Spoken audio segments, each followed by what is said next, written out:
अखिल भारतीय ब्राह्मण महासभा के प्रदेश अध्यक्ष, समाजवादी पार्टी व्यापार सभा मुरादाबाद मंडल के मंडल अध्यक्ष एवं साईं बाबा के परम भक्त पंडित सत्येंद्र शर्मा ने 5 जुलाई को गुरु पूर्णिमा के अवसर पर सभी नागरिकों को गुरु पूर्णिमा की शुभकामनाएं देते हुए अपने अपने गुरु का स्मरण करने का निवेदन किया है। श्री शर्मा 5 जुलाई को बुद्धि विहार मुरादाबाद स्थित अपने कैंप ऑफिस में सिटी चैनल के साथ बातचीत कर रहे थे। गत 1 जुलाई की शाम को चक्कर की मिलक मुरादाबाद स्थित सपा कार्यालय पर आयोजित सपा अध्यक्ष अखिलेश यादव के जन्मदिन समारोह में तथा कलेक्ट्रेट पर 3 जुलाई को आयोजित प्रदर्शन में भाग लेने वाले जनप्रतिनिधियों तथा पार्टी नेताओं एवं कार्यकर्ताओं के खिलाफ पुलिस द्वारा मुकदमा कायम किए जाने को पंडित सत्येंद्र शर्मा ने गलत बताया तथा अपनी बात के समर्थन में तर्क भी दिए। कानपुर में 8 पुलिस वालों की शहादत पर गहरा अफसोस प्रकट करने के साथ साथ पंडित सत्येंद्र शर्मा ने इस घटना के मुख्य आरोपी विकास दुबे के खिलाफ कार्रवाई को लेकर भी कुछ बेबाक टिप्पणियां की। विभिन्न प्रश्नों के उत्तर में सपा व्यापार सभा के मंडल अध्यक्ष एवं अखिल भारतीय ब्राह्मण महासभा के प्रदेश अध्यक्ष पंडित सत्येंद्र शर्मा ने कहा, नहीं, बिल्कुल अनुचित है। क्यों? इसलिए अनुचित है क्योंकि पूरी सोशल डिस्टेंसिंग का ध्यान रखा गया है जी। और देखिए, विरोध प्रकट करने का अधिकार हर एक को है, खास तौर से विपक्ष। इसीलिए होता है कि कोई भी कहीं कार्रवाई हो रही, कोई भी काम हो रहा, तो उसके लिए आवाज उठाई विपक्ष ने। तो ये मुकदमा जो दर्ज किया गया है, खास तौर से जो 1 तारीख में जो माननीय अखिलेश यादव जी का जन्मदिन था, जी जी जी, केक काटा गया, उस पर बहुत कम लोग वहाँ पे मौजूद थे और एफआईआर हुई, वो बिल्कुल गलत है। ऐसा नहीं होना चाहिए क्योंकि उसमें कुछ ऐसा नहीं हुआ था। और जहाँ तक भाजपा का ताल्लुक है, मैं तो समझता हूँ सारी virtual rallies Amit Shah, JP Nadda, even मुख्यमंत्री जी और सभी भाजपा के नेता इस समय खुलेआम वर्चुअल रैली कर रहे हैं। सारे प्रोग्राम्स में इनकी भीड़ रहती है, लेकिन अगर कोई भी और पार्टी कोई कार्यक्रम करती है तो उनके लिए तलवार लेके खड़े हो जाते हैं। तो इस सिलसिले में आप क्या मांग करना चाहेंगे राज्यपाल महोदय से, शासन से या प्रशासन से?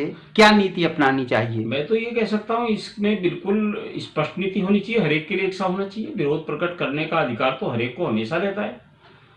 हाँ, अगर बिल्कुल सोशल डिस्टेंसिंग ऐसा लगता है कि हजारों की भीड़ है तो बिल्कुल वो कार्रवाई करें।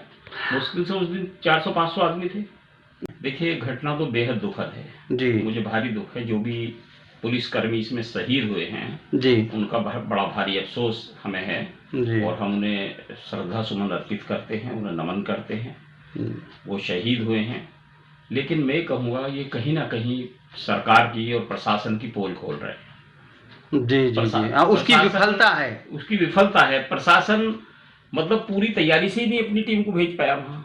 उनके पास असले नहीं थे प्रॉपरली, पूरी टीम नहीं थी, इन्फॉर्मेशन नहीं थी। दूसरा, इन्फॉर्मेशन लीक हुई जिससे कि उन पर अटैक हुआ। तो ये बिल्कुल गलत हुआ और इसमें तो पूरी तरह से योगी जी जो बहुत कहते हैं कि इतनी मुस्तैदी से हमारी पुलिस इस समय इनके राज्य में काम कर रही है, वो सामने जाहिर है। अच्छा, इस सिलसिले में जो कार्रवाई सरकार के स्तर से हो रही है उसके बारे में आप क्या कहना चाहेंगे? नहीं, सरकार बिल्कुल, अगर कोई भी क्राइम करता है तो सरकार को ये अधिकार है कि उसके खिलाफ कार्रवाई करे जी। लेकिन जैसा मैंने देखा खास तौर से कि जो विकास दुबे हैं, उनका घर जिस तरह से मुख्यमंत्री के आदेश पर तहस नहस किया गया, तो मैंने भी 2-4 कानूनविदों से बात की। वो बिल्कुल गलत है। वो इसलिए गलत है क्योंकि ऐसा कहीं प्राविधान नहीं है। तो तलाशी ले सकते हैं वहाँ, अगर अवैध हथियार है तो तोड़ फोड़ की कहीं भी परमिशन नहीं है सरकारी तौर से। हाँ, अगर पब्लिक किसी प्रॉपर्टी को नुकसान पहुँचाती है वो दूसरी बात है, लेकिन जिस प्रकार से उनके घर को तोड़ा गया, मेरी नज़र में तो ये अवैध है। जैसा मैंने 2-4 कानूनविदों से भी पूछा और एक सूचना मिली कि शायद वो हो सके लखनऊ वाले घर को भी तोड़फोड़ करने की योगी जी ने आदेश दिया है कि लखनऊ वाले घर को भी तोड़फोड़ कर दो। अच्छा, ऐसी कोई जानकारी मिली है? जी, उन बच्चों का क्या, जो बच्चों का क्या कसूर है उनका जो रह रहे हैं? विकास दुबे ने कांड किया है, बिल्कुल उसे पकड़ के जो भी सजा कानूनन दी जा सकती है, जो कचहरी उन्हें सजा देगी वो देनी चाहिए, बिल्कुल निश्चित रूप से कड़ी से कड़ी सजा होनी चाहिए। सकती है। नहीं, बिल्कुल सही याद दिलाया आपने, क्योंकि जियाउल हक जो एक डिप्टी एसपी थे, उनका मर्डर राजा भैया जो रघुराज प्रताप सिंह हैं, कुंडा के विधायक, उनका उसमें नाम आया था। जी। और मैं समझता हूँ उनके खिलाफ तो कोई कार्रवाई नहीं हुई थी उसमें। उनका मकान ध्वस्त करना तो बहुत बड़ी बात थी, उनके तो खिलाफ ही कार्रवाई नहीं हुई थी। छोटी मोटी कार्रवाई जैसे होती है वैसे होकर रह गई थी।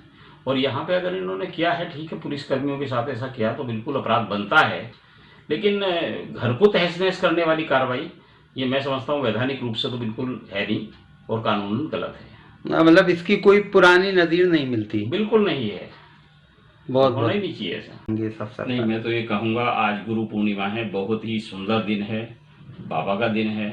सब अपने अपने इष्टों को मनन करें, ध्यान करें और मेरी बहुत बहुत शुभकामनाएं सभी को गुरु पूर्णिमा के अवसर पे, क्योंकि गुरु ही हमें शिक्षा देता है, गुरु के द्वारा ही सब कुछ प्राप्त होता है। और गुरु के स्मरण से ही ये जो समाज में अजीब सी अशांति फैली है वो भी दूर हो सकती है। बिल्कुल दूर हो सकती है, क्योंकि अगर हम अच्छी संगत में रहेंगे, अच्छे लोगों के साथ रहेंगे और अध्यात्म का सहारा लेंगे, अच्छी तरह चलेंगे तो कोई किसी प्रकार की दिक्कत नहीं होगी। मैं